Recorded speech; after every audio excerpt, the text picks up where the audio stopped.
New York has always been known for its chaotic traffic, but what if there were a solution to reduce congestion while also improving the city's infrastructure?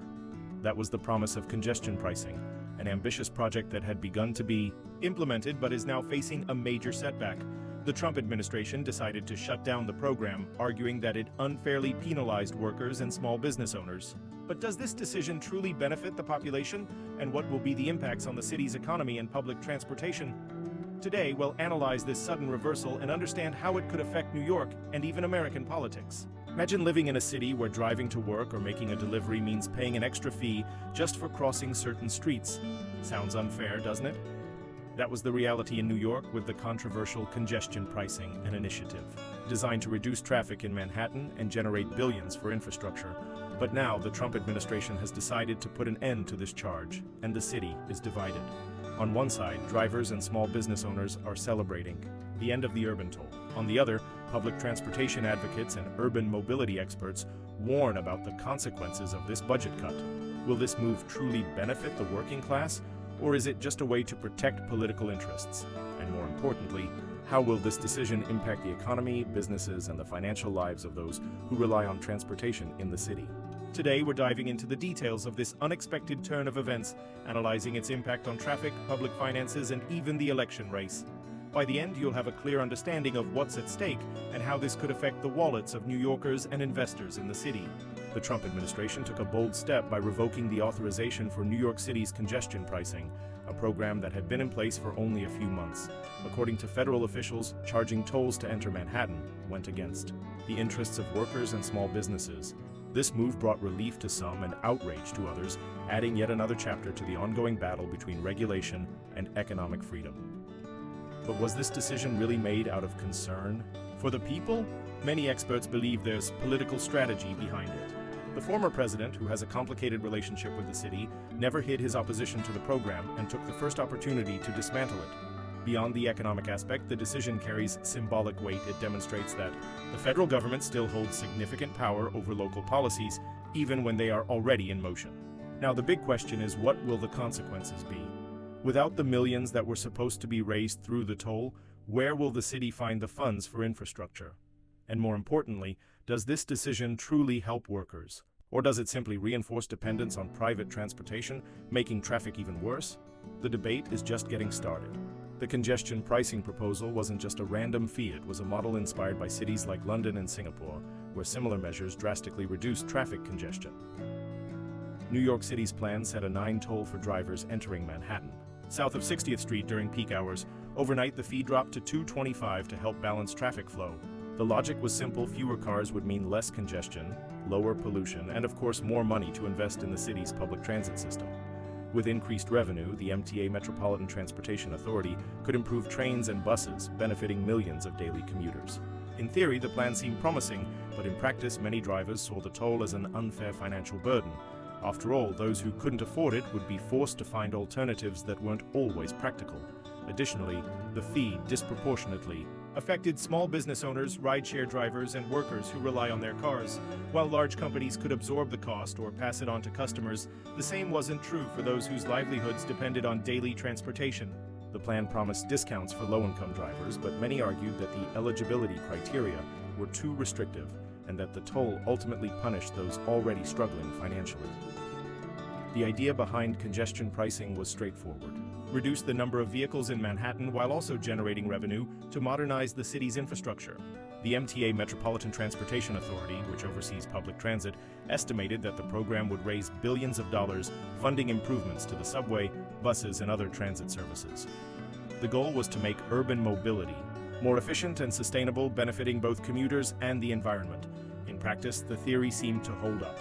With fewer cars on the road, traffic would move more smoothly, commutes would be faster, and the city's air quality would improve.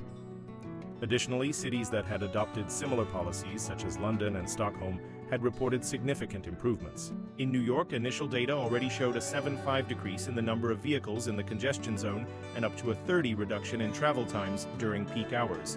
But as with any policy involving money, the issue wasn't that simple. While the toll revenue promised investments in urban infrastructure, there was also a risk that the cost would be passed down to consumers and small business owners. Would the benefits outweigh the challenges? or would the measure end up penalizing those who needed to commute the most? The debate became even more heated after federal intervention. Transportation Secretary Sean Duffy wasted no time in justifying the cancellation of congestion pricing. In his letter to New York Governor Kathy Hochul, he argued that the fee placed a disproportionate burden on workers and small businesses. According to him, the additional cost made the city less accessible. For many, turning Manhattan into a space reserved only for those who could afford it. His stance resonated with groups that had already opposed the toll. Duffy also argued that the measure violated fundamental principles of federal administration. He pointed out that the highways leading into New York were built with federal funds, paid for by taxpayers through fuel taxes. Therefore, charging an additional fee to access them amounted to double taxation, an argument that appealed to many drivers and politicians who opposed the initiative. This perspective reinforced the idea that congestion pricing was less about traffic reduction and more about generating extra revenue for the MTA. However, the decision to revoke the program was not unanimous.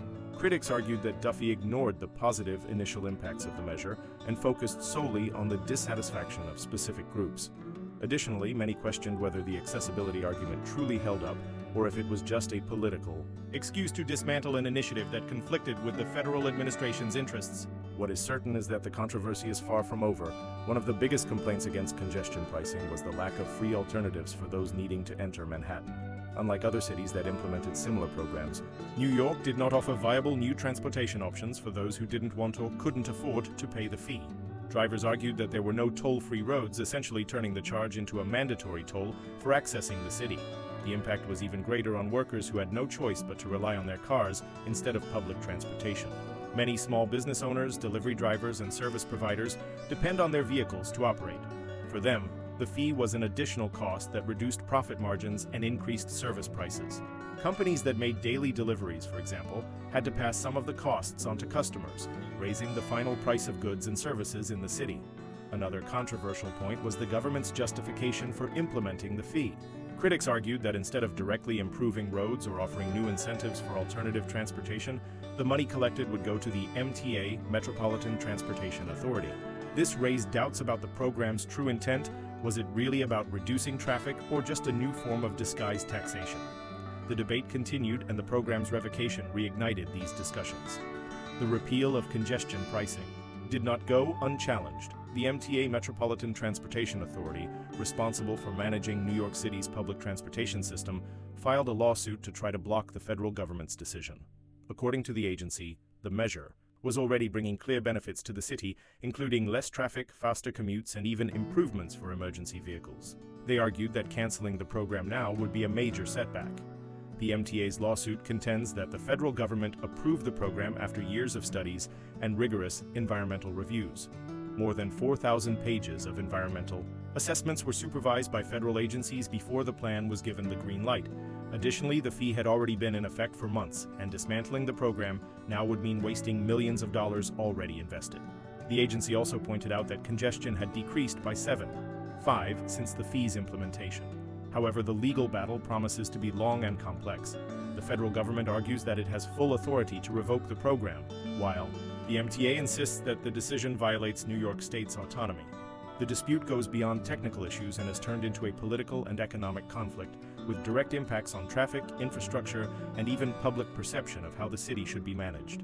As expected, former President Donald Trump wasted no time celebrating the end of congestion pricing. On his social media platform, Truth Social, he declared, "Manhattan and all of New York have been saved.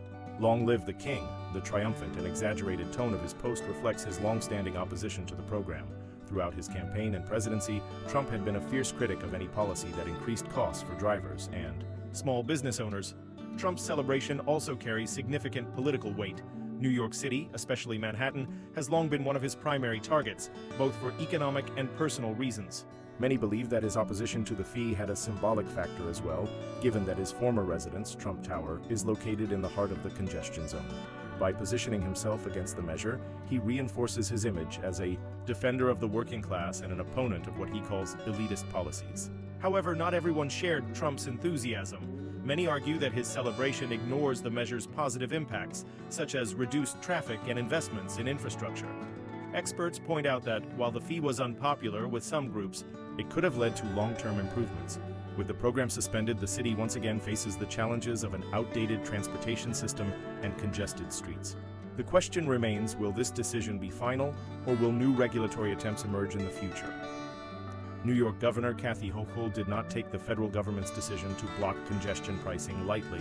In a fiery speech at Grand Central Station, one of the city's main transportation hubs, she stated that New York is not ruled by a clear response to Trump's celebratory post. Hochul made it clear that her administration will not passively accept this interference and that the state is prepared to fight in court to keep the congestion charge in place. Beyond the legal battle, the governor also highlighted the economic impacts of the decision. According to Hochul, the pricing plan was not just about reducing traffic, but also about securing funds to modernize the city's public transportation system. With its repeal, the MTA Metropolitan Transportation Authority could lose billions in revenue, jeopardizing essential investments to improve New York's subway and bus systems. For her, this is a direct attempt by the federal government to weaken the state's administration. Hochul's response makes it clear that the battle is far from over, even facing strong resistance from drivers, small business owners, and politicians. From neighboring states like New Jersey, the governor remains determined to defend the policy. The dispute goes beyond the fee itself and has become a test of strength between state and federal governments.